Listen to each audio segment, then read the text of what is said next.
మీ అందరికి కూడా మన ప్రభువును రక్షకుడైన యేసుక్రీస్తు ప్రభు వారి యొక్క నామం పేరిట నా హృదయపూర్వక వందనాలు తెలియజేస్తూ ఉన్నాను. మరొకసారి మీ మధ్య నిలబడి ఈ విధంగా దేవుని యొక్క వాక్యాన్ని ధ్యానించుకునే భాగ్యాన్ని ఇచ్చిన దేవునికి నా హృదయపూర్వక వందనాలు తెలియజేస్తూ ఉన్నాను. మంచిది, దేవుని యొక్క వాక్యాన్ని మనం చూసుకుందామండి.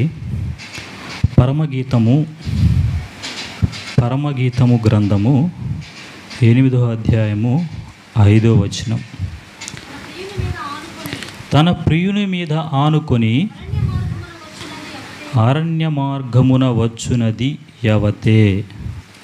మనం చదువుకునే భాగము ఈ పరమగీతము గ్రంథం. సహజంగా మనం పరమగీతములు అంటాము, కానీ అలా అంటాం తప్పు. ఇది పరమగీతము, ఒకే గీతం. ఇది సాంగ్ ఆఫ్ సొలొమోన్. మొత్తం ఈ ఉన్న 8 అధ్యాయాలు కూడా ఒకటే గీతం అన్నమాట. పరమగీతము గ్రంథము మనం చదువుకుంటున్నాం. ఈ పరమగీతము గ్రంథము సొలొమోను మహారాజు రాశారు. భౌతికంగా దీన్ని చూసినట్లయితే ఒక ఫ్యామిలీ ఎలా ఉండాలి, ఒక భార్యాభర్తల అనుబంధం ఎలా ఉండాలనే విషయాలు మనకు బోధించబడతాయి. ఆధ్యాత్మికంగా మనం చూసుకున్నట్లయితే ఒక విశ్వాసికి దేవునికి ఉండవలసిన రిలేషన్షిప్, ఒక సంఘానికి దేవునికి ఉండవలసిన యొక్క రిలేషన్షిప్ గురించి ఈ యొక్క గ్రంథము బోధిస్తూ ఉంటుంది. సో ఈ యొక్క చదువుకున్న భాగాన్ని మనం చూసుకున్నట్లయితే నేను చెప్పాలనుకుంటున్న మాట, తన ప్రియుని మీద ఆనుకొని అరణ్య మార్గమున వచ్చున్నది యవతే. ఇక్కడ షూలమితి అనేటువంటి సొలొమోను యొక్క ప్రియురాలు వస్తుండగా ఇశ్రాయేలు కుమార్తెలు ఆమెను చూసి అంటూ ఉన్నాడు, తన ప్రియుని మీద ఆనుకొని ఈ యొక్క అరణ్య మార్గంలో వస్తున్న ఈమె ఎవరు అని ఆ యొక్క ఇశ్రాయేలు కన్యకలు అంటాం అనేది ఈ యొక్క భాగాన్ని సూచిస్తూ ఉంది. ఈ యొక్క మాట మనం చూసుకున్నట్లయితే నీ రోజు చెప్పదలుచుకున్న అంశం ఏంటంటే ఆనుకొనుట అనే అంశం గురించి నేను మాట్లాడాలని అనుకుంటున్నాను. ఏ విధంగా ఈ స్త్రీ తన ప్రియుని మీద ఆనుకొని అరణ్య మార్గంలో వస్తుంది, ఆ విధంగా మనం ఎవరి మీద ఆనుకోవాలి, దేవుని మీద ఆనుకుంటే వారి జీవితాలు ఎలాగుంటాయి అనే విషయాల గురించి కొన్ని విషయాలు మీతో కలిసి నేను ధ్యానించాలని ఆశపడుతూ ఉన్నాను. దానికి ముందుగా అసలు ఆనుకోవడం అంటే ఏంటి, ఎందుకు ఆనుకోవాలి, ఆనుకోవడం వల్ల వచ్చే ఉపయోగాలు ఏంటి అని మనం చూసుకుందాం. ఈ యొక్క ఆనుకోవడం అంటే ఏంటి అనేది దాని యొక్క అర్థం మనం చూసుకుందామండి. ఈ మధ్యకాలంలో చూస్తూ ఉన్నాం. ఇంతకుముందు మన ఆరాధనలో కూడా పాట పాడుకున్నాం చక్కగా, స్థిరపరచువాడవు, బలపరచువాడవు, పడిపోయిన చోటే తిరిగి నిలబెట్టే దేవుడు అని. ఈ యొక్క పాటకి మనం యూట్యూబ్లో చూస్తున్నాను విపరీత అర్థాలతోటి. అంటే వాళ్ళకి అర్థం కాక దేవుని వాక్యం తెలియదు నాకు, కానీ ఆ రాసిన భక్తుడు ఎంతో వేదనతో ఆయనకున్న శ్రమల్లో నుంచి ఆయనకున్నటువంటి ఆ యొక్క పరిస్థితుల గుండా వెళ్తూ రాసినటువంటి చక్కని పాట, అర్థాన్ని ఇచ్చే పాటని వక్రీకరిచేస్తూ ఉన్నారన్నమాట. స్థిరపరచువాడు, అపోస్తులు ఎక్కడ స్థిరపరచబడాలని కోరుకోలేదు, అపోస్తులు హతసాక్షులు అవ్వాలనుకున్నారు. ఈ విధంగా అంటే దాన్ని కూడా ఏదో ఒక విధంగా దాని గురించి నెగిటివ్గా మాట్లాడాలని మనం చూస్తూ ఉన్నాం యూట్యూబ్లో, దేవుణ్ణి ఎరిగిన బిడ్డలే. ఎందుకంటే కారణం దాని యొక్క భావం వారికి తెలియకపోవడం, దేవుని యొక్క శక్తి, దేవుని యొక్క క్రియల గురించి వారు అర్థం చేసుకోకపోవడాన్ని బట్టి. కాబట్టి ఈ ఆనుకోవడం అనే విషయాన్ని ఒకసారి దాని గురించి మనం ధ్యానిద్దాం. ఆనుకోవటం అంటే ఇంగ్లీష్లో లీనింగ్ అంటారు.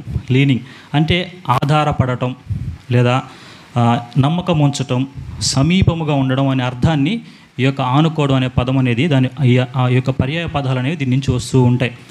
సరిగ్గా మనము మన జీవితంలో మనం చూసుకున్నట్లయితే ఆనుకోకుండా మనం ఎక్కువసేపు సహజంగా మన భౌతికంగా చూసినట్లయితే బ్రతకలేం ఎక్కువ సమయం. ఇప్పుడు నేను ఇక్కడ నిలబడ్డాను, దీన్ని ఆధారం చేసుకొని దీని మీద ఆనుకుంటే కానీ కొంతసేపు నేను సపోర్ట్గా నిలబడగలుగుతాను. అలాగే చైర్స్లో కూర్చున్నారు, కొంతసేపు కూర్చొని ఆ చైర్ దానికి ఆనుకుంటే కానీ ఈ విధంగా చూసుకున్నట్లయితే ప్రతి వ్యక్తి భౌతికంగా కానీ అలాగే మన పరిస్థితులను బట్టి కానీ ఎవరో ఒకరి మీద ఆధారపడము, ఆనుకోవడం అనేది జరుగుతూనే ఉంటుంది. ఇక్కడ మనం చదువుకున్న వాక్య భాగాన్ని మనం చూసుకున్నట్లయితే దేవుని మీద ఆధారపడటం అంటే ఏంటంటే ఆయన యొక్క మాటను మనము తిరుగు లేకుండా నమ్మటం, ఆయన యొక్క మాటని తిరుగు లేకుండా నమ్మటం, ఆయన మీద ఆధారపడటం అనేది దేవుని మీద ఆనుకోవడం అనే విషయాన్ని సూచిస్తూ ఉంది. మనం చదువుకున్న ఈ భాగంలో ఈ యొక్క ప్రియురాలంట అరణ్య మార్గంలో వస్తూ ఉందంట. అరణ్య మార్గంలో వస్తూ తన ప్రియుని మీద ఆనుకున్నట్లుగా మనం చూస్తూ ఉంటాం. నిజమే, మనం కూడా ఈ లోకంలో దేంట్లో వెళ్తున్నాం, ఒక అరణ్య మార్గంలోనే మనం వెళ్తూ ఉన్నాం. ఈ యొక్క అరణ్య మార్గంలో మన చుట్టూ కూడా క్రూరమైన జంతువులు, తోడేళ్ళు, పాములు, రకరకాల విషసర్పాలు మనల్ని నాశనం చేయాలని, మనల్ని లోకంలోకి లాగేయాలని, లేదా వీడు ఎదుగుతుండే వీడిని నాశనం చేయాలని, త్రొక్కేయాలని అనేకమైనటువంటి క్రూర జంతువులతో, అనేకమైనటువంటి క్రూర సర్పాలతో, అనేకమైనటువంటి విషపూరితమైన వాటితో మనము ఈ అరణ్య మార్గంలో ప్రయాణిస్తూ పోరాడుతూ ఉన్నాము. ఇటువంటి ఈ ప్రయాణంలో మనకు ఒక తోడు, మనల్ని నడిపించేవాడు ఒకళ్ళు మనకి ఖచ్చితంగా కావాల్సిందే. అటువంటి ఒక వ్యక్తి మనతో ఉన్నట్లయితే ఆ యొక్క అరణ్య మార్గం గురించి మనకు తెలిసినటువంటి వ్యక్తి, మనం సాగాలి అంటే మనకు తెలిసినటువంటి ఒక ప్రియుడు, మనల్ని ప్రేమించేవాడు, మన దేవుడు మనతో ఉన్నట్లయితే మనం ఈ అరణ్య మార్గంలో మనం చక్కగా తిన్నగా నడవగలుగుతాం. మనం దేవుని మీద ఎందుకు ఆనుకుని నడవాలి అనే ఒక విషయాన్ని మనం చూసుకున్నట్లయితే యెషయా గ్రంథము 26 అధ్యాయం 3వ వచనం మనం చూద్దాం. ఎవని మనస్సు నీ మీద ఆనుకొనునో వానిని నీవు పూర్ణ శాంతి గలవానిగా కాపాడు. ఇక్కడ మనం చూసుకున్నట్టు మన జీవితంలో పూర్ణ శాంతి, పర్ఫెక్ట్ పీస్ అనేది మన జీవితంలో ఉండాలి అంటే దేవుని మీద మనము ఆనుకునేవారిగా మనం ఉండాలి. ఎవరి జీవితాలు అయితే దేవుని మీద ఆనుకొని ఉంటాయో వారి జీవితాల్లో దేవుడు అంట పూర్ణ శాంతిని అనుగ్రహిస్తానని దేవుడు వాక్యం మనకు సెలవిస్తూ ఉంది. కాబట్టి ఆయన మీద మనం ఆధారపడినట్లయితే మన జీవితంలో దేనికి మనము భయపడాల్సిన పని ఉండదు. ఎలాంటి అరణ్య మార్గంలో మనం ప్రయాణిస్తున్నా దేన్ని బట్టి కూడా మనం భయపడాల్సిన ఏ పరిస్థితులను బట్టి, మనకు వచ్చిన సమస్యలను బట్టి, మనల్ని నాశనం చేయాలని ప్రయత్నిస్తున్న వ్యక్తులను బట్టి కావచ్చు, ఏని బట్టి అయినా కానీ మనము భయపడాల్సిన అవసరం లేదు. ఎప్పుడంటే దేవుని మీద మనం ఆనుకొని మనం నడిచినప్పుడు. అలాగే మన జీవితంలో దేనికి మనం వెరవలసిన పని లేదు, కానీ పూర్ణ శాంతిని దేవుడు మనకిచ్చే దేవుడిగా మనకు కనిపిస్తున్నాడు. రొమేనియా అనే దేశంలో మత ప్రచారం లేదా దేవుని వాక్యాన్ని బోధిస్తున్నారని కొంతమందిని బంధించి చెరసాల్లో వేసినట్లుగా మనం చూస్తూ ఉంటాం. వారిలో ఒక వ్యక్తి ఉన్నాడు. ఆ యొక్క చెరసాలోనే ఉండి ఒక మంచి పుస్తకం కూడా రాశారు. సత్యం కొరకు చిత్రహింస అనేటువంటి పుస్తకాన్ని రాశాడు. ఆ వ్యక్తి పేరు రిచర్డ్. సో ఈ వ్యక్తి జైల్లో దాదాపుగా 20 సంవత్సరాలకు పైగా ఆ యొక్క చెరసాల్లోనే బంధించబడి ఉన్నాడంట. 20 సంవత్సరాల తర్వాత అతనికి విడుదల వచ్చినప్పుడు ఆ యొక్క పత్రికా విలేకరులు ఆయన అడుగుతున్నారు, 20 సంవత్సరాల పైగా మీరు చెరసాల్లోనే ఉన్నారు కదా, మీరు అసలు మామూలుగా అయితే కుటుంబానికి దూరంగా ఉన్నారు, సమాజానికి దూరంగా ఉన్నారు, పిచ్చోళ్ళు అయిపోలేదా మీరు అంటే ఆయన చెప్పాడంట, లేదు, నేను దేవుని వాక్యాలని నమ్మి ఉన్నాను, దేవుని యొక్క వాక్యం మీద నేను ఆధారపడి ఈ యొక్క 20 సంవత్సరాలు నేను గడిపానని చెప్తున్నాను. ఈ చెరసాల్లో మీకు దేవుని యొక్క వాక్యం ఎలాగొచ్చింది, మీకు ఎలా గుర్తుందంటే నేను కంటత పట్టిన వాక్యాలు కొన్ని ఉన్నాయి. అలాగే అక్కడ అతనితో పాటు తోడి చెరసాల్లో ఉన్నవాళ్ళు ఒకళ్ళు తెలిసిన వాక్యాలు ఒకళ్ళు షేర్ చేసుకున్నారు. ఇంకా ఆ యొక్క చెరసాల్లో అంటే బైబిల్ని ఏం చేసేవాళ్ళంటే బాత్రూమ్స్లో వాటిలో టిష్యూ పేపర్గా యూజ్ చేసేవాళ్ళంట, తుడుచుకోవడానికి కూడా టిష్యూ పేపర్లు. సో అవి చూసినప్పుడు వీళ్ళు ఏం చేశారంటే వాటిని శుభ్రపరుచుకొని భద్రపరుచుకొని వాటిని చదువుకొని జాగ్రత్తగా వాళ్ళ నోట్లో దాన్ని దాచుకొని ఎవరికి కనపడకుండా, కనపడితే చిత్రహింసలు పెడతారని ఆ విధంగా ఏం చేశారంటే దేవుని యొక్క వాక్యాన్ని ఆయన హృదయంలో భద్రపరుచుకున్నాడు. దేవుని యొక్క వాక్యం మీద ఆయన ఆనుకున్నట్లుగా మనం చూస్తూ ఉంటాం. ఎన్నో దెబ్బలు తిన్నాడు. దాదాపుగా 13 ప్రక్కటెముకలు విరిగిపోయినాయి అంట అతనికి. 13 ప్రక్కటెముకలు విరిగిపోయినాయి అంట. ఆయన రాసిన యొక్క పుస్తకం అనేది చాలా ప్రాచుర్యం పొందింది. ఆ యొక్క దేశానికి ఉద్యమాన్ని తీసుకొచ్చిందిగా మనం చూస్తూ ఉంటాం. దేవుని మీద ఆధారపడి జీవించే వారి జీవితాలు వేరుగా ఉంటాయి, ఈ లోకానికి, ఈ లోకస్తులకి భిన్నంగా ఉంటాయి. కాబట్టి మన జీవితంలో దేవుని మీద మనం ఆధారపడినట్లయితే మన బ్రతుకులో ఏమిస్తాడంట, పూర్ణ శాంతిని దేవుడు మనకు అనుగ్రహించే దేవుడుగా ఉన్నాడు. అలాగే ఇంకొక మాట మనం చూసుకుందాం. చూడండి, యోహాను సువార్త 13వ అధ్యాయం 23వ వచనం మనం చూద్దాం. ఆయన శిష్యుల్లో యేసు ప్రేమించిన ఒకడు యేసు రొమ్మున ఆనుకొనుచుని. ఇక్కడ మనం చూస్తున్నాం శిష్యుడైనటువంటి యోహాను యేసుక్రీస్తు ప్రభు వారి యొక్క రొమ్మున ఆనుకుంటూ ఉన్నాడంట. ఈ యొక్క అపోస్తులందరిలో కూడా ఈ యొక్క శిష్యుడు ఒక విలక్షణమైనటువంటి అపోస్తులుడిగా మనకు కనిపిస్తూ ఉంటాడు.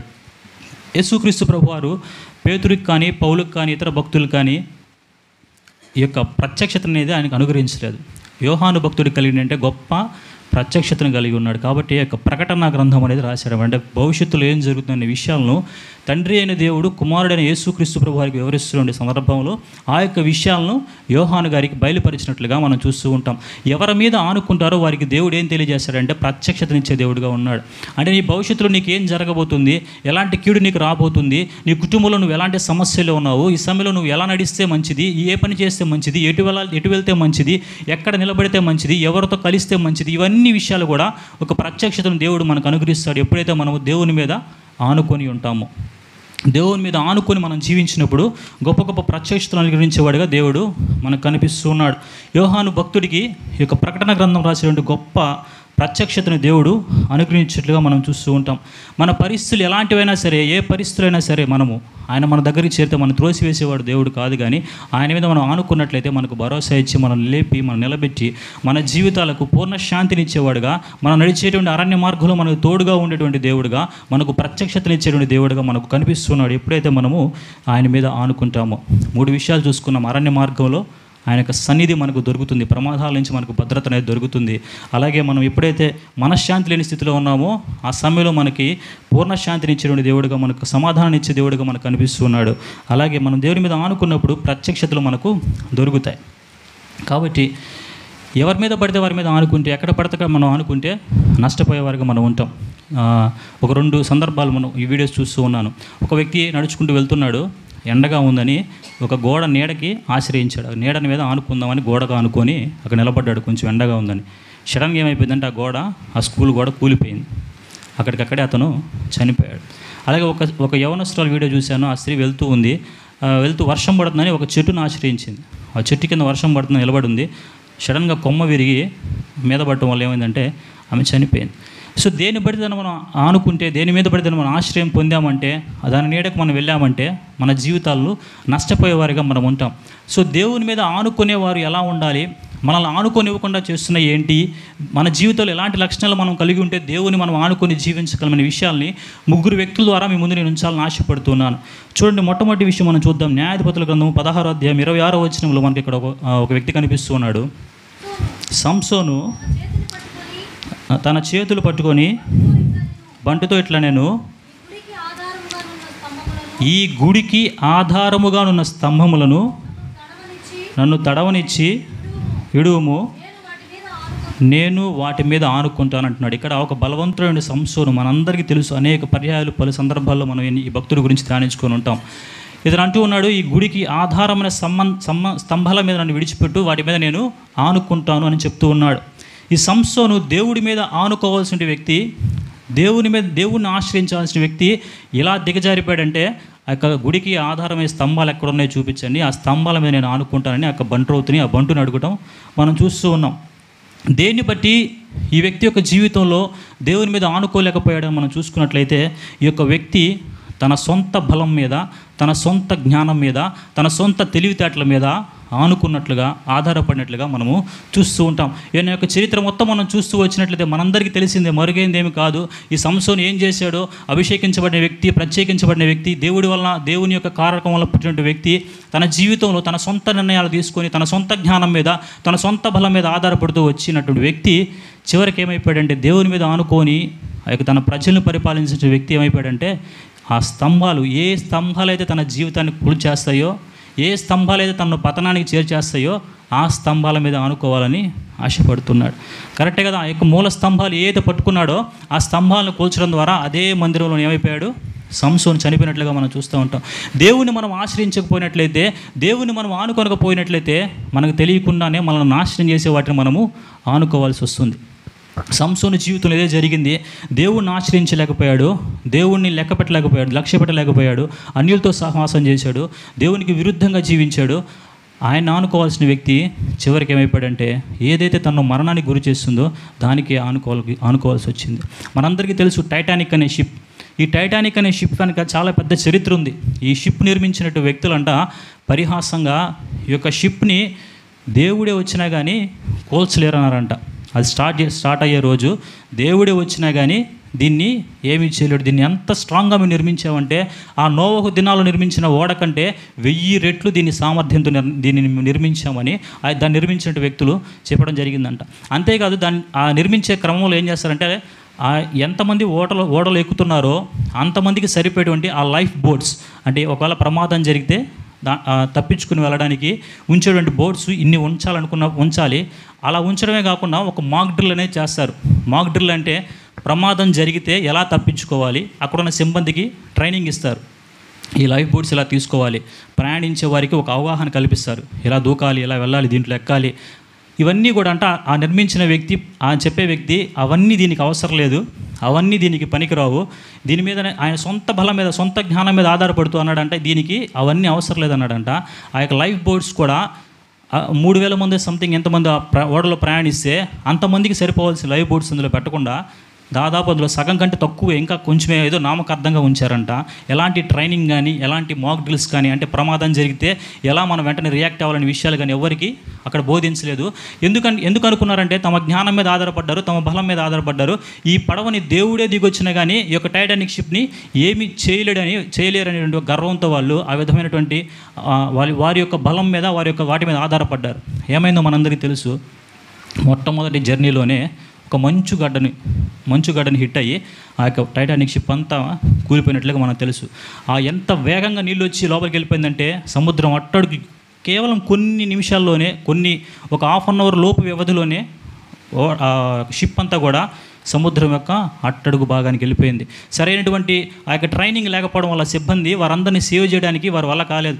ఎలా చేయాలో వాళ్ళకి తెలియలేదు. లైఫ్ బోట్స్ని ఎలా యూస్ చేయాలో వారికే తెలియడం లేదు. ఎవరిని బయటికి తీసుకురావాలో తెలియట్లేదు. అందరికీ ఎలా కమ్యూనికేషన్ ఇవ్వాలో తెలియలేదు. సో దానివల్ల చాలామంది ప్రాణాలు నష్టపోయినట్లుగా చరిత్రకారులు చెప్తూ ఉంటారు. సో దేన్ని బట్టి అంటే సొంత జ్ఞానాన్ని నమ్ముకుంటే, సొంత బలాన్ని నమ్ముకుంటే, నాకు చదువు ఉంది, నాకు బలం ఉంది, నాకు ఉద్యోగం ఉంది, నాకు దేవుడు అవసరం లేదు, నాకు దేవుడితో నిమిత్తం లేదు, దేవుడు అనేది ఒక ట్రాష్, దేవుడు అనేది అంటా ఊరికి ఒక మూఢనమ్మకం అని మనం అనుకుంటున్నామేమో. అయితే ఆయన మనం ఇందాక మాట్లాడుకున్నాం కదా, పరిస్థితులు మార్చేసే దేవుడు. He can exalt one person, he can exit the same person.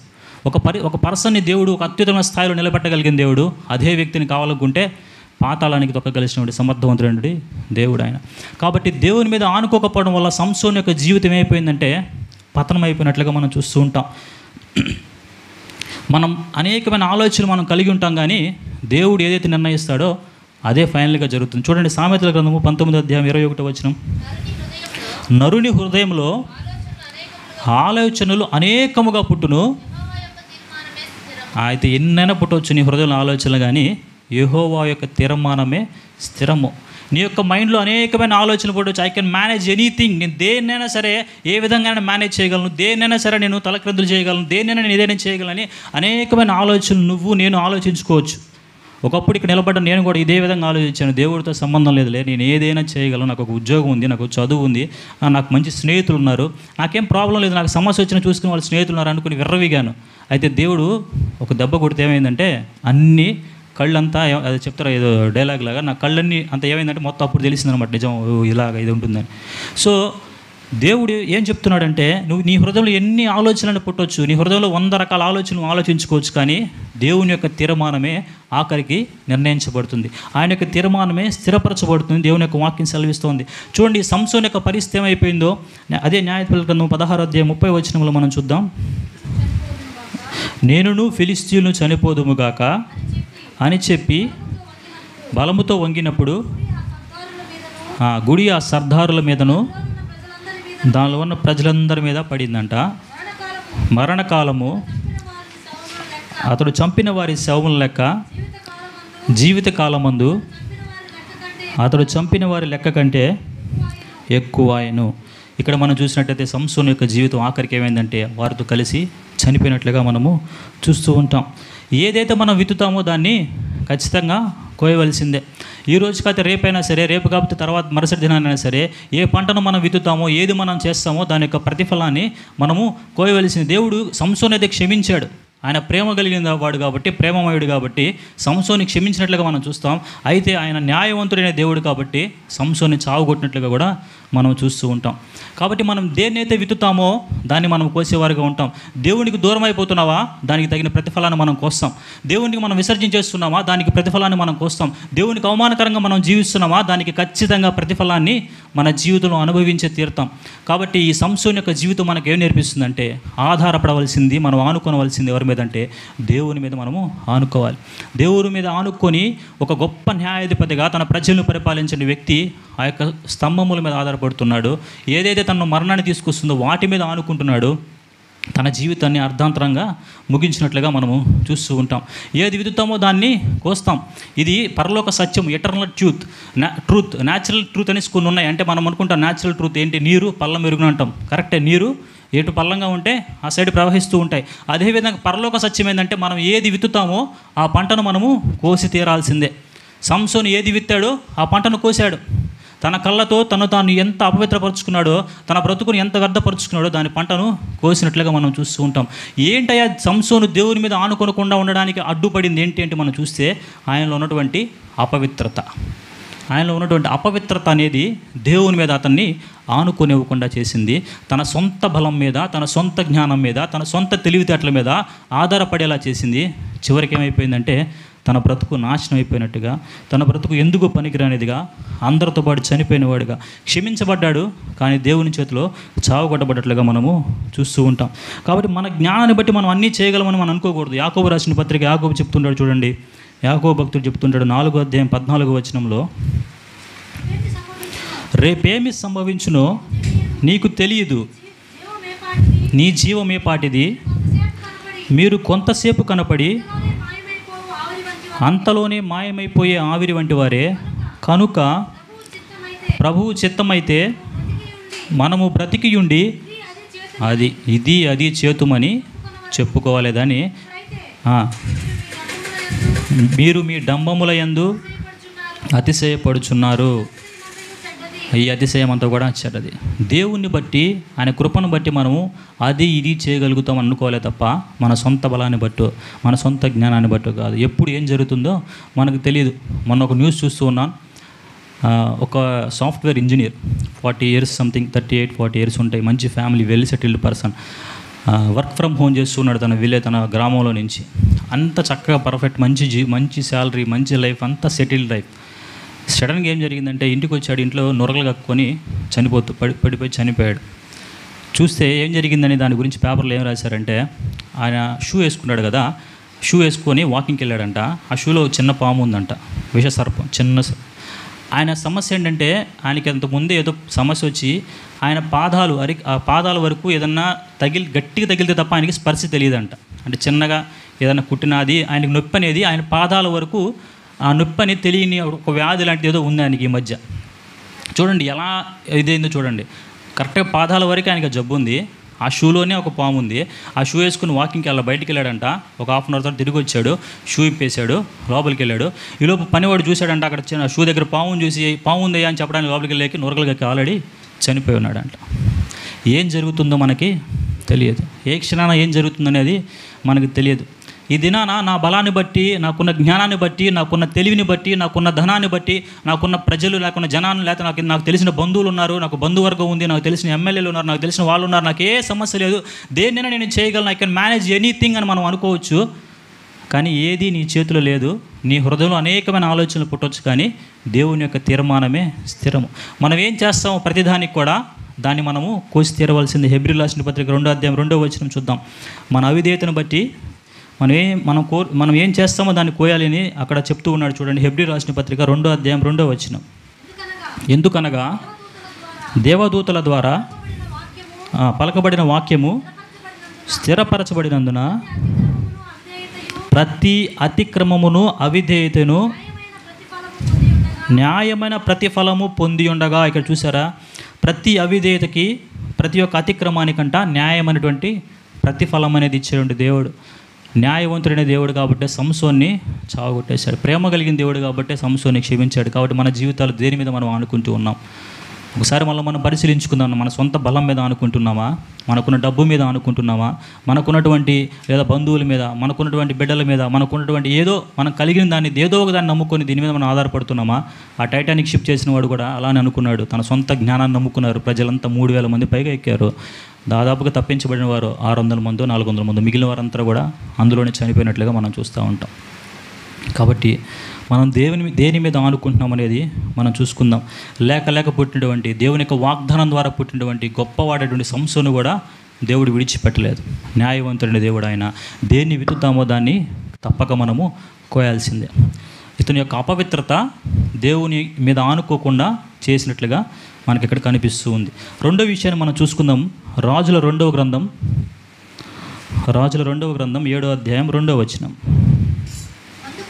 అందుకు ఎవరి చేతి మీద రాజు ఆనుకొనియుండునో ఆ అధిపతి యెహోవా ఆకాశమందు కిటికీలు తెరిచినను అలాగు జరుగునా అని దైవజనునికి ప్రత్యుత్తరమియ్యగా. ఇక్కడ చూసినట్లయితే ఒక రాజు మనకు కనిపిస్తున్నాడు. మీరు గడిచిన ఉపవాస దినాలన్నింటిలో కూడా రాజుల గురించి చక్కగా ధ్యానించున్నారు.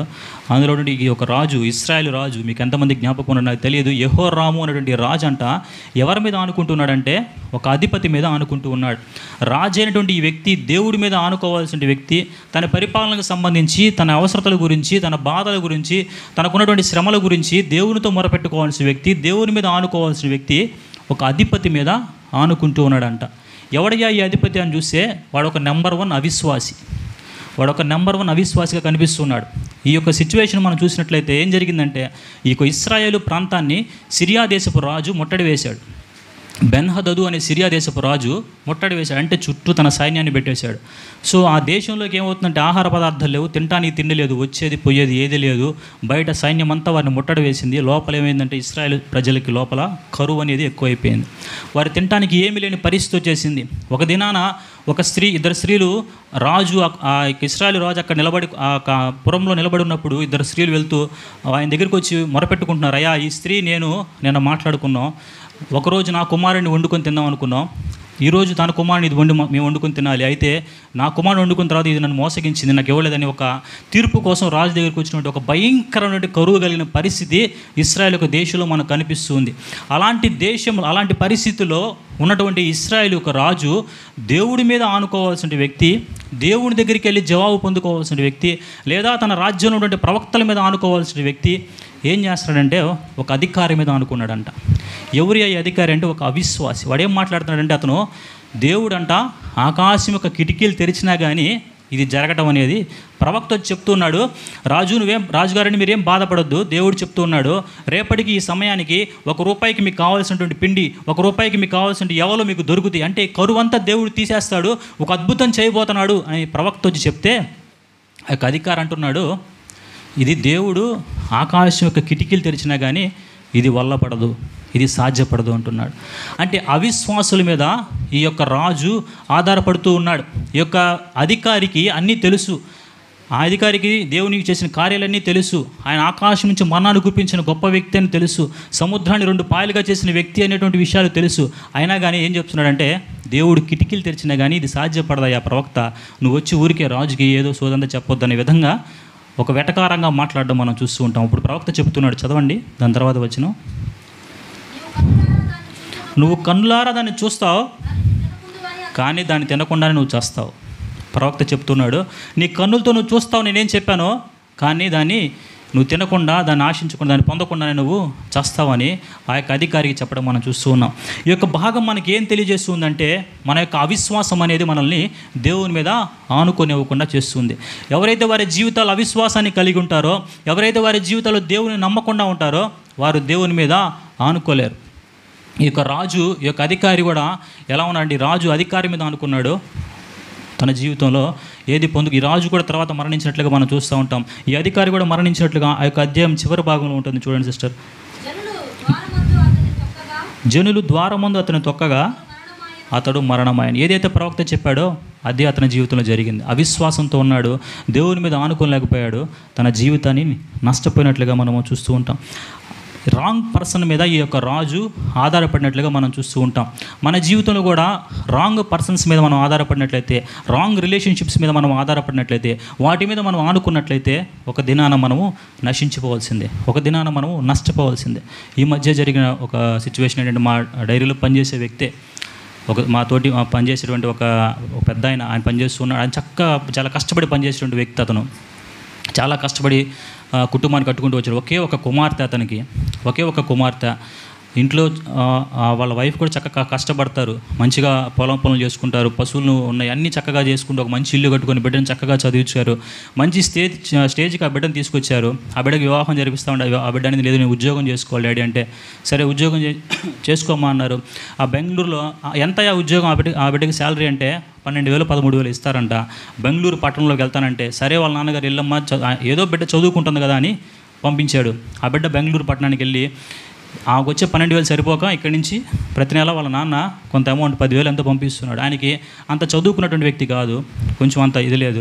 సో తన బిడ్డ అక్కడ హాస్టల్లో ఉంటూ ఉంది, చక్కగా ఏదో ఉద్యోగం చేసుకుంటుంది, మంచిగా ఉంటుంది అని అనుకున్నాడే తప్ప, చివరికి ఏమైందంటే ఒకరోజు ఉదయాన్నే ఆయనకు ఒక ఫోన్ వచ్చింది, మీ పాప ఇలా ఒక కిటికీకి సూసైడ్ చేసుకుని చనిపోయిందని చెప్పి. పరుగుని వెళ్ళారు, ఆ బిడ్డను తీసుకొని వచ్చారు.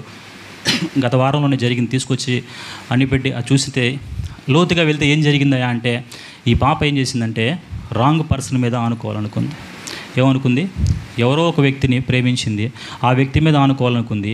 హాస్టల్ నుంచి అతను రూమ్లో సపరేట్గా రూమ్ తీసుకొని రూమ్లో ఉంటున్నారు. ఎన్నాళ్ళ నుంచి ఉంటున్నారో తెలియదు. ఈ తండ్రి అనుకుంటున్నాడు ఇంకా హాస్టల్లోనే ఉంది, ఈ బిడ్డ హాస్టల్లోనే ఉండి చక్కగా ఉద్యోగం చేసుకుంటూ తన ఇంకా భవిష్యత్తుకు స్థిరపడుతూ ఉంది అనుకుంటున్నాడు. అయితే ఈ పాప ఏం చేసిందంటే రాంగ్ రిలేషన్షిప్లోకి, రాంగ్ పర్సన్ మీద ఆనుకోవడం అనేది జరిగింది. ఏం జరిగిందో తెలియదు, ఏమైందో తెలియదు. ఆ పాప నిండా గాయాలు అలా పెట్టేసి ఉన్నారు. అది ఇంకా కేసు అనేది నడుస్తూ ఉంది. చూసారా, రాంగ్ రిలేషన్షిప్ అనేది దాని మీద మనం ఆనుకున్నట్లయితే, రాంగ్ పర్సన్స్ మీద మనం ఆనుకున్నట్లయితే మన జీవితాన్ని నష్టపోయేవారుగా మనం ఉన్నాం. మన జీవితాన్ని మనము నష్టపోయేవారుగా ఉన్నాం. అవిశ్వాసం కలిగిన వాళ్ళు దేవుని మీద ఆనుకోలేరు, అవిశ్వాసులు దేవుని మీద ఆనుకోలేరు. అలాగే ఈ ఒక రాంగ్ పర్సన్స్ మీద, ఇలాంటి అవిశ్వాసుల మీద, ఇలాంటి లోకస్తుల మీద, ఇలాంటి మనుషుల మీద, అధికారుల మీద, ఏదో వీళ్ళ మీద వాళ్ళ మీద మనం ఆధారపడాలి, దేవుని విసర్జించాలి అనుకుంటే మన జీవితాల్లో మనము ప్రతిఫలాన్ని ఏమాత్రం మనం చూడలేం. ఏదైనా సరే ఈ రాంగ్ లీనింగ్ అనేది ఖచ్చితంగా మన జీవితంలో ఒక గొప్ప కలామిటీని తీసుకొస్తుంది. అంటే ఈ తప్పుగా మనం దేని మీద ఆనుకుంటామో అది మన జీవితంలో ఖచ్చితంగా ఒక భూకంపాన్ని తీసుకొచ్చిందని చెప్పాలంటే అంత నష్టాన్ని మన జీవితంలో కలుగజేస్తుంది అనమాట. ఈ యొక్క రాజు అధికారి మీద ఆనుకున్నట్లుగా మనం చూస్తూ ఉంటాం. దేవుని మీద ఆనుకోవాల్సిన వ్యక్తి, ఆ పరిస్థితులన్నిటి మీద దేవుడిని ఆశ్రయించాల్సిన వ్యక్తి, దేవుని మీద ఆనుకోవాల్సిన వ్యక్తి అధికారి మీద ఆనుకున్నాడు. ఆ యొక్క అధికారి ఒక అవిశ్వాసిగా మనకు కనిపిస్తున్నాడు. ఈ యొక్క అవిశ్వాసం అనేది మన జీవితాల్లో ఉన్నట్లయితే మనము కూడా దేవుని మీద మనము ఆనుకోలేం. మన పరిస్థితులను బట్టి ఎవరో ఒక పర్సన్స్ మీద ఆనుకోవాలనుకుంటాం. ఎవరో ఇతని మీద నేను డిపెండ్ అయితే నాకు సరిపోతుందిలే, నాకు ఇంకేది అవసరం లేదు, ఇదిగో ఈ వ్యక్తి నాకు అన్నీ చూసుకుంటారు, ఇంక నాకేది అవసరం లేదు, ఇదిగో పలానా వాళ్ళు ఉంటే నాకు సరిపోతుందని మనం ఒకరి మీద ఆనుకుంటూ ఉన్నామేమో. అయితే ఒక దినాన మనము నష్టపోయేవారుగా మనం ఉన్నాం. కాబట్టి మనం దేని మీద మనం ఆనుకుంటున్నాము, ఎవరిని మనకు ఆధారం చేసుకుంటున్నామో, ఎవరి మీద మనం ఆనుకుంటున్నాం అనే విషయాన్ని మనము పరిశీలించుకుందాం. మొట్టమొదటి మనం చూసుకుందాం, సంసోను యొక్క అపవిత్రత అనేది దేవుని మీద అతన్ని ఆనుకొని ఇవ్వకుండా చేసింది. రెండోదిగా మనం చూసాము, ఈ యొక్క రాజు వీరి జీవితాల్లో అవిశ్వాసం ఉండటం బట్టి అవిశ్వాసం ద్వారా దేవుని మీద వీరు ఆనుకోలేకపోయారు. ఈ రెండు లక్షణాలు మనలో ఉన్నట్లయితే మనము కూడా దేవుని మీద మనం ఎన్నటికీ ఆనుకోలేం. మన జీవితంలో అపవిత్రత ఉన్నట్లయితే, మన జీవితంలో పాపము దాచబడి ఉన్నట్లయితే, మన జీవితంలో దాచబడిన పాపం ఏం చేస్తుంటే మనల్ని దేవునికి దూరంగా చేస్తుంది, దేవుని మీద మనల్ని ఆనుకోనివ్వదు. కాబట్టి మన జీవితంలో అపవిత్రత ఉందా, దేవుని మీద మనము ఆనుకోలేం, దేవుని యొక్క తోడు మనం పొందుకోలేం, ఆయన యొక్క ప్రత్యక్షతలు మనం పొందుకోలేం, ఆయన ఇచ్చేటువంటి ఆ యొక్క పూర్ణ శాంతి అనేది మనము పొందుకోలేం. అలాగే మన జీవితంలో అవిశ్వాసం అనేది ఉందా, ఏదో నామకార్థంగా దేవుడిని ఆరాధించేస్తూ, ఏదో అలా పై పని చేసేస్తూ లోపల మాత్రం అవిశ్వాసిగానే బ్రతుకుతున్నాం అన్నట్టు ఉంటే అటువంటి వారు కూడా దేవుని మీద ఆనుకోలేరు. మూడో వ్యక్తిని మనకి పరిచయం చేస్తాను, చూడండి. హెబ్రీయులకు రాసిన పత్రిక 11వ అధ్యాయం 21వ వచనం. విశ్వాసమును బట్టి యాకోబు అవసాన కాలమందు యోసేపు కుమారుల్లో ఒక్కొక్కరిని ఆశీర్వదించి తన చేతి కర్ర మొదలు మీద ఆనుకొని దేవునికి నమస్కారము చేసిన ఈ యొక్క భాగాన్ని మనం పరిశీలించినట్లయితే ఆరాధనా భావం మనకు కనిపిస్తుంది. అపవిత్రత, అవిశ్వాసం మనలో ఉంటే మనము దేవుని మీద ఆనుకోలేం. యాకోబు యొక్క జీవితంలో ఆరాధనా భావం మనకు కనిపిస్తూ ఉంది. ఈ యొక్క ఆరాధనా భావం మనం కలిగి ఉన్నట్లయితే దేవుణ్ణి ఆరాధించాలి, దేవుణ్ణి గౌరవించాలి, దేవుణ్ణి మహింపరచాలటువంటి ఒక ఆరాధనా భావం మన జీవితంలో కలిగి ఉంటే మనం యాకోబు జీవితం ఏ విధంగా ఫలించబడిందో ఆ విధంగా ఫలించబడతాం. యాకోబు ఏం తక్కువడేం కాదు. యాకోబు ఎందుకు చేతికర్ర మీద ఆనుకున్నాడు? లోతుగా మనం పరిశీలించినట్లయితే యాకోబు బలవంతుడా బలహీనుడా?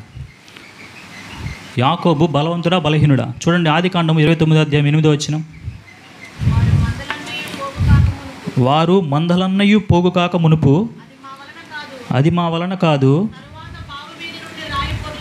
తరువాత బావి మీద నుండి రాయి పొర్లించుదురు. ఈ సందర్భాన్ని మీకు వివరిస్తాను, మనందరికీ తెలిసే ఉంటుంది. యాకోబు తన తండ్రి ఇంటి నుంచి అన్నను మోసగించి తండ్రి దగ్గర నుంచి ఆశీర్వాదాలు తీసుకుంటాడు. తన అన్న అతను చంపాలనుకుంటున్న విషయాన్ని తన తల్లి అతను చెప్పినప్పుడు తన తల్లి అంటుంది, ఇక్కడి నుంచి వెళ్ళిపో, మా అన్నగారు ఉన్నారు అక్కడ పలానా దేశంలో, లాభాన్ దగ్గరికి వెళ్ళిపో, అక్కడికి వెళ్ళిపోయి అక్కడ కుమార్తెలను పెళ్లి చేసుకో, నీ అన్న నిన్ను చంపేటట్టున్నాడు, కొంతకాలం అక్కడ ఉండి మళ్ళా రా అని పంపిస్తారు. సో ఇతను ఏం చేస్తాడంటే తన సొంత ఇంటి నుంచి ప్రయాణం అయిపోయి తన మామగా లాభాన్ని ఉండే ప్రాంతానికి వెళ్ళాలని ప్రయాణం చేస్తూ వెళ్తూ ఉంటాడు. ఆ ప్రాంతాన్ని చేరుకున్నప్పుడు అక్కడ లాభాన్ యొక్క కుమార్తెలు అక్కడ కనిపిస్తారు. వాళ్ళు గొర్రెలు కాసుకుంటూ ఉంటారు. వాటికి నీళ్లు పెట్టే సందర్భం ఇది. ఒక పెద్ద బావి ఉందంట, బావి మీద ఒక పెద్ద రాయి పెట్టబడి ఉందంట. అక్కడ ఉన్నటువంటి ఇతర కాపరులు అంటున్న మాట మనం ఇప్పుడు చదువుకున్న మాట, మందలన్నీ పోగుగాక మునుపు ఆ పని మేము చేయలేము. ఎందుకంటే ఎంతమంది అయితే కాపరులు ఉన్నారో వారందరూ అక్కడ పోగా వేస్తే ఒక 10 మంది కాపరులు ఉన్నారనుకోండి, వాళ్ళందరూ వారి గొర్రెలని తీసుకొని వస్తే ఆ 10 మంది కలిసి ఆ బండను జరపగలిగితే తర్వాత వాళ్ళు ఏం చేస్తారని తోడుకొని నీళ్లు పెట్టుకుంటారు. అటువంటి బండని తర్వాత ఏం చేశాడు చూడండి యాకోబు. తరువాత బావి మీద నుండి రాయి పొర్లించుదురు. అతడు దగ్గరకు వెళ్ళి బావి మీద నుండి రాతిని పొర్లించి అది ఆ గొర్రెలకి నీళ్ళు పెట్టాడంట. ఎంత బలం ఉందో చూసారా? ఒక 10 మంది వ్యక్తులు చేయగలిగిన పని ఒక్కడే చేస్తున్నాడు. అంత బలము కలిగినటువంటి యాకోబు దేని మీద ఆనుకుంటున్నాడు? చేతి కర్ర మీద ఆనుకుంటూ ఉన్నాడు. ఎందుకు చేతి కర్ర మీద ఆనుకుంటూ ఉన్నాడంటే ఏం చేశాడు దేవుడు? మనందరికీ తెలుసు యొక్క పెనూయేలు అనుభవం. చూడండి, ఆదికాండం 32వ అధ్యాయము 31వ వచనం. అతడు పెనూయేలు నుండి సాగిపోయినప్పుడు సూర్యోదయమాయను, అప్పుడు అతడు తొడకుంటుచూ నడిచెను. ఎక్కడ తగిలింది దెబ్బ? ఒక రాత్రి దేవునితో పెనుగులాడాడు, దేవునితో పోరాడాడు, తన హృదయ స్థితిని మార్చుకున్నాడు. ప్రేమ కలిగిన వ్యక్తి కాబట్టి ఏం చేశాడంటే దేవుడు యాకోబు యొక్క పేరును మార్చాడు. న్యాయము కలిగిన దేవుడు కాబట్టి ఏం చేశాడు? తొడ మీద కొట్టాడు, కుంటివాణ్ణి చేశాడు. ఆ రోజు నుంచి కూడా దేని మీద ఆధారపడుతున్నాడు? చేతి కర్ర మీద ఆధారపడుతూ ఉన్నాడు. ఎవరు ఈ చేతి కర్ర అని మనం చూసినట్లయితే మన రక్షకుడు అంటే యేసుక్రీస్తు. మన జీవితాల్లో దేవుని మీద మనం ఆధారపడినట్లయితే, యేసుక్రీస్తు ప్రభువారి మీద మనం ఆధారపడినట్లయితే మన జీవితాలు దీవించబడతాయి. ఏ క్షణాన దేవుడు యాకోబు యొక్క తొడ మీద కొట్టాడో ఆ క్షణం నుంచి ఆయన ఏం చేయడం ప్రారంభించాడంటే దేవుని మీదే ఆధారపడటం ప్రారంభించాడు. ఈరోజు దేవుడు నీకు నాకు చెప్తూనే ఉన్నాడు, దేవుని యొక్క వాక్యానికి విరుద్ధంగా వెళ్ళొద్దు. దేవుడి యొక్క వాక్యాన్ని నేను హెచ్చరిస్తున్నప్పుడు ఆ వాక్యానికి లోబడు. దేవుడు నేను మారు మనసు పొందని చెప్తున్నప్పుడు దానికి లోబడి మారు మనసు పొందు. దేవుని యొక్క పరిచర్యకి ఈ విధంగా ఉపయోగపడని దేవుని యొక్క వాక్యాన్ని సెలవిస్తున్నప్పుడు దేవుని యొక్క పరిచర్యకి నువ్వు లోబడు అని దేవుని యొక్క వాక్యం సెలవిస్తున్నావు. కానీ మనం వంగలేదనుకో, ఏ విధంగా యాకోబు యొక్క తొడ మీద కొట్టాడో, కుంటివాణి చేశాడో అటువంటి దెబ్బలు కూడా మనకి పడక తప్పదు. ఆ దెబ్బ పడ్డాక ఏం చేస్తాం? ఆటోమేటిక్గా దేవుని మీదే మనం ఆధారపడాలి, చేతి కర్ర మీదే మనము ఆధారపడాలి. కాబట్టి దేవుని యొక్క వాక్యం సెలవిస్తూ ఉంది. ఆరాధన భావం కలిగి నువ్వు ఉన్నట్లయితే నువ్వు దేవుని మీద ఆనుకోగలవు. యాకోబు యొక్క జీవితంలో ఆ క్షణం నుంచి ఆరాధనా భావం వచ్చింది. ఆ కోపం పోయింది, ఆ యొక్క బలం పోయింది, ఆ యవన ప్రాణంలో ఉన్నటువంటి ఆ యొక్క శక్తి ఏదైతే చేయాలనుకున్నాడో అవన్నీ పక్కన పెట్టేశాడు. ఆ క్షణం నుంచి కూడా ఏది జరిగినా కానీ దేవుని మీద ఆధారపడటం ప్రారంభించాడు. తన కుమార్తెకి ఇది జరిగినప్పుడు కూడా మౌనంగా ఉన్నాడు. ఎక్కడ తను సెల్ఫ్ కంట్రోల్ అనేది కోల్పోలేదు, దేవుని మీద ఆధారపడ్డాడు. తన కుమారుడైన యోసేపు రాజుగా ఉన్నప్పుడు ఆల్రెడీ యోసేపు చనిపోయాడు, తమ్ముడైన బెన్యామీని తీసుకురమ్మంటున్నాడు. అప్పుడు కానీ ఆ రాజు మాకు ఆహారం ఇవ్వడంట అంటున్నప్పుడు కూడా చెప్తున్నాడు, సరే దేవుని చిత్తం, దేవుడు ఒకవేళ ఈ వృతుడిని అలానే చంపేస్తాడేమో, సరే వదిలేసి దేవుని చిత్తం. దేవుని మీద ఆధారపడటం యాకోబు యొక్క జీవితంలో మనం చూస్తూ ఉంటాం. దేవుని మీద ఆనుకోవడం యాకోబు యొక్క జీవితంలో మనం చూస్తూ ఉంటాం. కాబట్టి చేతికర్ర మీద ఆనుకొని ఏం చేస్తున్నాడంట? ఆశీర్వదిస్తున్నాడంట, అందరినీ దీవిస్తున్నాడంట. యాకోబు యొక్క సంతానం ఎంత గొప్పగా విస్తరించబడిందో మనకు తెలుసు. ప్రపంచంలో ఉన్న ఇన్ని దేశాల్లో కూడా ఇశ్రాయేలుకు ఉన్నటువంటి ప్రత్యేకత ఇశ్రాయేలీయులదే. నిలబడ్డ చోట నిలబడి చూస్తున్నారు కదా, పేపర్లు అప్డేట్ అవుతున్నారు కదా. వాళ్ళు ఉన్న దగ్గరే ఉండి ఎక్కడో శత్రువు, ఎక్కడో వేరే దేశంలో ఉన్న శత్రువుని ఎలా కొడుతున్నారు? ఏదో ఒక టెక్నాలజీ ద్వారా. ప్రపంచ దేశంలో అగ్రగామిలో ఉన్నటువంటి దేశాల్లో కూడా ఆ టెక్నాలజీ లేదు. అటువంటి జ్ఞానము ఇశ్రాయేలీయుల్లో మనం చూస్తూ ఉంటాం. యాకోబును ఆ విధంగా దేవుడు దీవించాడు, యాకోబును దేవుడు ఆ విధంగా ఆశీర్వదించాడు. కారణం ఏంటంటే ఆరాధన భావాన్ని యాకోబు కలిగి ఉన్నాడు. ఎవరి జీవితాల్లో ఆరాధన భావాన్ని కలిగి ఉంటారో, ఎవరైతే దేవుని చేతికర్ర మీద ఆనుకుంటారో వారి జీవితాలు దీవించబడతాయి, వారి జీవితాలు ఆశీర్వదించబడతాయి. ఈ చేతికర్ర అద్భుతాలు చేసేటువంటి చేతికర్ర. ఈ చేతికర్ర వల్లే సముద్రము 2 పాయలుగా చేయబడింది. ఈ చేతికర్ర వల్లే బండ నుంచి నీటి ఓటును వచ్చి, బండ నుంచి నీటి ఓటులో ఎక్కడ నీరు వస్తుందండి? బండ నుంచి నీరు వస్తుందా? నువ్వు ఆనుకున్నావంటే యేసు ప్రభు మీద, బండ లాంటి నీ జీవితంలో ఏ గమ్యం లేదు, ఎలాంటి స్కోప్ లేదు, అసలు నా జీవితంలో ఎదగడానికి అవకాశమే లేదు నువ్వు అనుకుంటూ ఉండొచ్చు. అందులో నుంచి కూడా ఏం తీసుకురాగలంటే జీవజలాన్ని తీసుకురాగలడు. అందులో నుంచి కూడా నిన్ను ఫలింపజేయగలడు. అందులో నుంచి కూడా నిన్ను ఉన్నతమైన స్థానంలో నిలబెట్టగలిగిన వాడు ఎప్పుడైతే నువ్వు దేవుని మీద ఆనుకుంటావో. ఏది నిన్ను దేవుని మీద ఆనుకోకుండా చేస్తున్నాయి అంటే సంసోను జీవితంలో ఉంటే అపవిత్రత నీ జీవితంలో నా జీవితంలో ఉంటే మనము దేవుని మీద ఆనుకోలేం. ఆ యొక్క యెహోరాము రాజు, ఆ యొక్క అధికారి, వారి జీవితంలో ఉంటే అవిశ్వాసం నీ జీవితంలో నా జీవితంలో ఉన్నట్లయితే మనము దేవుని మీద ఆనుకోలేం. ఆనుకున్నామని భ్రమపడతాం అంతే. ఆనుకున్నాము, మేము దేవుడితోనే ఉన్నాము, దేవుడి మీద ఆధారపడ్డాము అనుకుంటాం, కానీ దేవుని మీద మనము ఆనుకోలేదు. అయితే మన జీవితంలో ఆరాధన భావాన్ని మనం కలిగి ఉన్నట్లయితే, దేవుణ్ణి ఆరాధించే భావాన్ని మనం కలిగి ఉన్నట్లయితే యాకోబు వలె మనము దీవించబడతాం. ఆ చేతి కర్ర మీద మనం ఆనుకునేవారుగా మనం ఉండాలి. యేసుక్రీస్తు ప్రభువారు అంటే ఆ చేతి కర్ర మీద మనం ఆనుకున్నట్లయితే, మన బ్రతుకులు ఆయనకి సమర్పించినట్లయితే, మనం నడుస్తున్న ఈ మార్గము అరణ్య మార్గం, మనం వెళ్తున్న ఈ మార్గము అరణ్య మార్గం. ఎక్కడ చూసినా ఏదో ఒక ప్రమాదాలు, ఎక్కడ చూసినా ఎవరో ఒకరి ద్వారా మనకు ఆపద, ఎక్కడ చూసినా మనకి ఏదో ఒక విధంగా నష్టప్రాప్తించేటువంటి అరణ్య మార్గంలో మనము ప్రయాణిస్తున్నాం. ఈ లోకంలో మనం ప్రయాణిస్తున్నామంటే ఇదంతా కూడా అరణ్య మార్గమే. కాబట్టి పరమగీతములో మనం చదువుకున్నాం. మొట్టమొదటి మళ్ళీ మనం భాగానికి వెళ్దాం. పరమగీతము 8వ అధ్యాయం 5వ వచనం. అది తన ప్రియుని మీద ఆనుకొని అరణ్య మార్గమున వచ్చినది యవతి. మనం ఆనుకుంటున్నాము మన ప్రియుని మీద.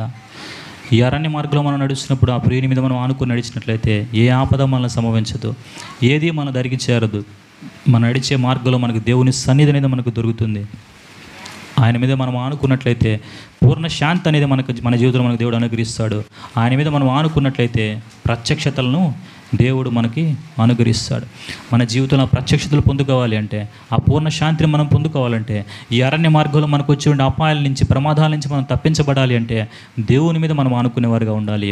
దేవుని మీద మనం ఆనుకోవాలి అంటే మన జీవితంలో అపవిత్రత అనేది, అవిశ్వాసం అనేది మన జీవితంలో ఉండకూడదు. దేవుని ఆరాధించేటువంటి ఆరాధనా భావం మాత్రమే మనం కలిగి ఉన్నట్లయితే మనము దేవుని మీద ఆనుకొనగలిగిన వారిగా మనం ఉంటాం. మళ్ళీ మనం పరిశీలించుకుందామా, ఎవరి మీద మనం ఆనుకుంటున్నాం? ఒకసారి మోకరిద్దాం. మోకరించి మళ్ళీ మనం పరిశీలించుకుందాం.